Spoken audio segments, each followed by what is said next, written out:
జిల్లా స్థాయి తెలుగు, హిందీ, ఇంగ్లీష్ నాటికల పోటీలలో ఎంపీపీ మోడల్ స్కూల్ విద్యార్థులు ప్రథమ, ద్వితీయ స్థానాలలో ప్రతిభ కనబరచడం అభినందనీయమని జడ్పీ హైస్కూల్ ప్రధానోపాధ్యాయులు పిట్టు విజయభాస్కర్ రెడ్డి అన్నారు. Tarlapalem MV Rajupalem model high school విద్యార్థులకు అభినందన సభ నిర్వహించారు. ఈ సందర్భంగా పాఠశాల హెచ్ఎం డి సౌజన్య మాట్లాడుతూ పాఠశాల విద్యార్థులు సంధ్యా శివముఖి, షేక్ ఆఫీఫా, నాగరుష్యంత్ రెడ్డి, సిరివెడ్గా రేవతి అక్షర్లు హిందీ, తెలుగు నాటికలలో ప్రథమ స్థానం, ఇంగ్లీష్ లో ద్వితీయ స్థానం సాధించారన్నారు.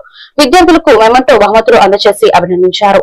ఈ కార్యక్రమంలో ఉపాధ్యాయులు M Indumathi, G Padmalalitha, P Ushakiran, K Sunitha, విద్యార్థుల తల్లిదండ్రులు పాల్గొన్నారు.